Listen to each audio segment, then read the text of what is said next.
whatever you're looking for, you'll find. Okay? Whatever you're looking for, you'll find.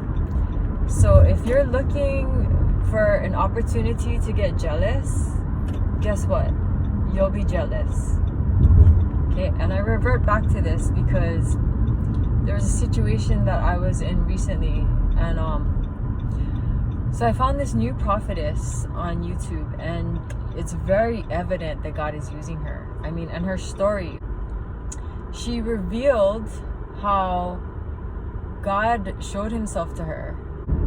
The reason why I brought this topic up is because a lot of people now, especially because of social media, we look way too much into things, and it's almost like you know, we're almost being conditioned to do that, because when you're scrolling through people's like pages or pictures, you're like analyzing things, right? Our brain is analytical, but that's why it's so important that we get our brains in alignment with God and God's thoughts and thoughts of Jesus.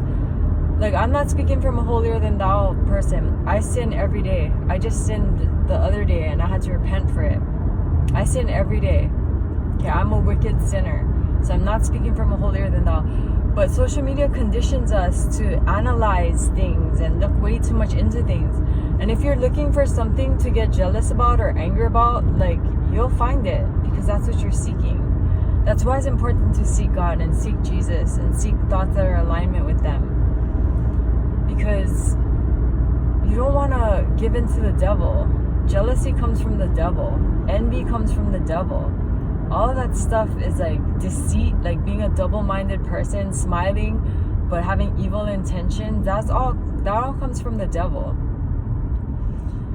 Okay, that's being a double-minded person. Like, your thoughts and your actions should be in alignment. Keep your minds in alignment with God, because then you'll be aware of these things, and you can rebuke the things that are of the devil, like jealousy, envy, all those negative emotions.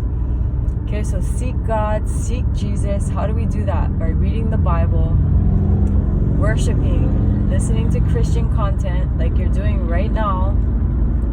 You know, there are a lot of Christian prophets and prophetesses that are emerging now, and I think it's marvelous. I think it's a wonderful thing, because back when I thought I was going crazy, you know, I'm discovering now a lot of people, a lot of us who God is using have the same story.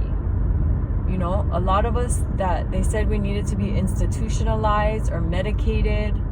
Okay, that's a lot of the, I don't know if you want to call it chosen ones, because I mean, a lot of people use that term, but I mean, ultimately Jesus was the chosen one.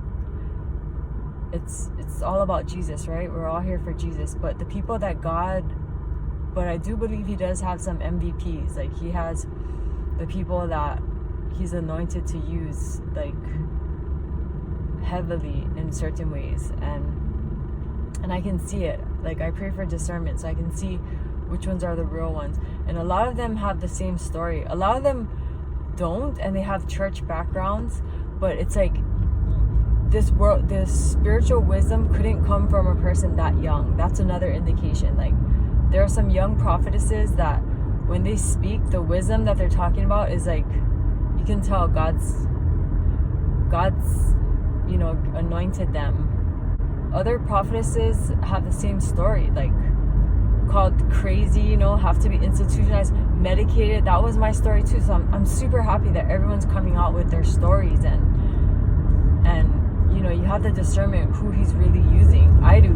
And if you can't tell, like, pray for discernment, because it's important. There are a lot of people doing things out there. I'm not hating on anyone, because everyone should do what they want to do, but just pray to God for discernment, because then you'll know which ones are the real ones, like I do.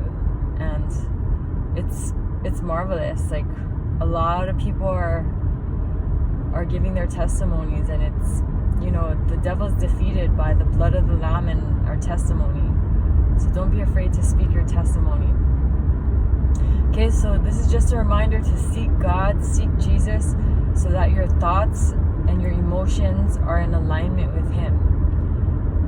Because you don't want to live jealous and envious and covetousness. Covetous is wanting what other people have. Just be thankful for what you have. And then that way you won't be on the devil's side. You'll be on God's side. If you're, just be humble, and it's okay to be happy for other people.